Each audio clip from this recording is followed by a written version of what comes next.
Star Wars movie is expected to break box office records when it opens in cinemas next week. It reunites Harrison Ford, Carrie Fisher and Mark Hamill for one of the most anticipated blockbusters in decades. Seven's US Bureau Chief Mike Amos sat down with the cast in LA. Amore, I love this. The plot is so top secret.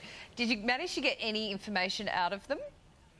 Yeah, Sam, not much. You know, normally they force us to watch the movie before we get to interview the stars. That's not the case with The Force Awakens. The stars are sworn to secrecy, so I pressed them to give me something, anything, to quench the thirst of Star Wars fans anxious to see what happens to their favourite characters like Han Solo, Princess Leia, in Episode 7. Let's look.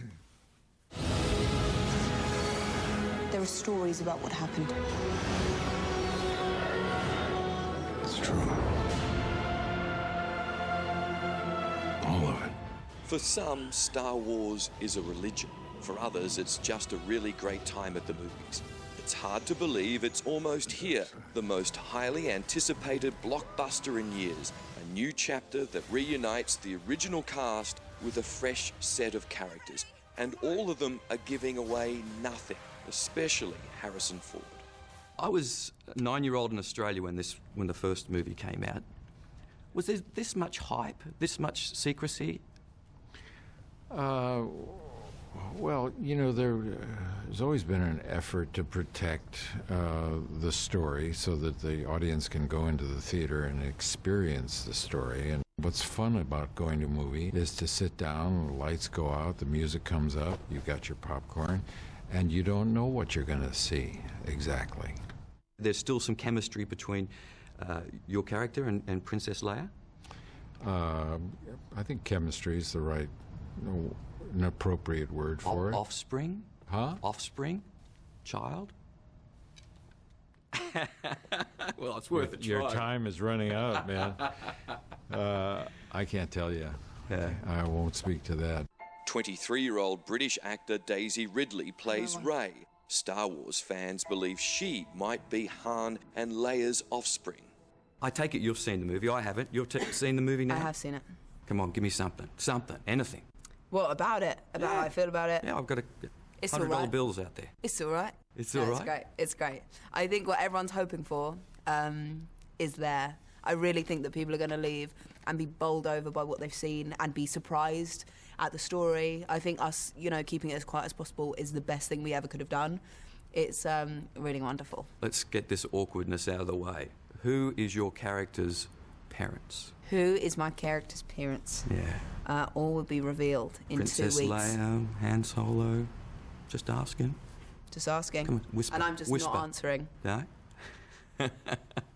John Boyega's life has already changed since the first trailer for The Force Awakens made him one of the world's most famous unknown faces. He plays Finn, who may or may not be a stormtrooper who turns to the right side of the Force. Bad guy turned good guy? Conflicted guy, consistently conflicted, and is trying to find his place. It will almost ruin the plot to expose how, but it's unlike any other story we've ever seen in the Star Wars universe. And everyone's saying, where's Luke Skywalker in these trailers? Yeah. Come on, tell me. I called his phone. No answer. Not sure where he is, but in JJ we trust. There's a reason. It's a fact that Mark Hamill is back as Luke Skywalker, son of Darth Vader. But not only is he missing from the trailers, he's missing from the poster too. No one will say why, including Adam Driver, who enters the Star Wars universe as the evil Kylo Ren. Where's Luke Skywalker? No one's seen him in the trailer. Yeah. Tell me. No, I think it's good. I think it's good that people are guessing, and it'll make for moments that happen in the theater that people will make it. The payoff will be good. You're not going to give me anything, are you? Nothing will stand in our way. I will finish what you started. The mastermind of Episode 7 is J.J. Abrams. He took the reins from George Lucas, who bowed out after the widely panned prequels. Abrams was keen to use as many practical effects as possible rather than CGI, in keeping with the classic trilogy. You said no to this originally. I did. Why? Partly because I had made some films that were sequels, and I didn't feel like doing that again. Partly because my wife and I had plans to go away with our kids. Partly because I loved it so much.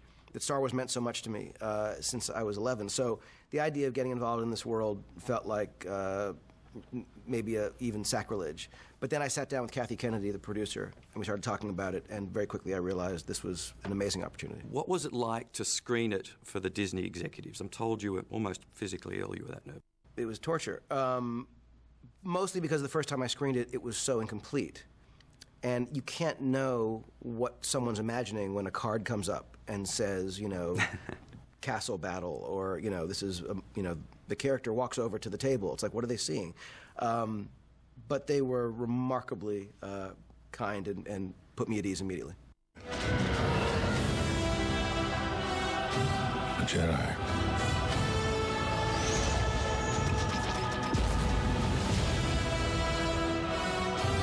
They're real.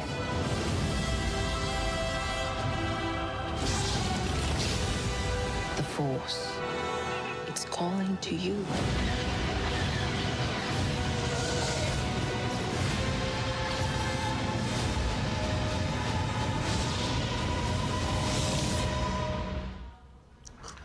Yeah, Star Wars The Force Awakens is in cinemas Thursday week. I can hardly wait. Harrison Ford is in Sydney this week, Koshy, for a fan event. I think you're interviewing him. Yes. Good luck. Yeah. May the Force be with you. No, I've interviewed him a few times. I can understand. Well, Mike, I thought that was a pretty good effort. You almost made him smile, and they weren't giving you much, but I thought you did very well. No, A lot of questions to be answered, though, Mike. Aren't there? Absolutely. We will know all in 2 weeks. I can hardly wait. All right. Thank you, Mike.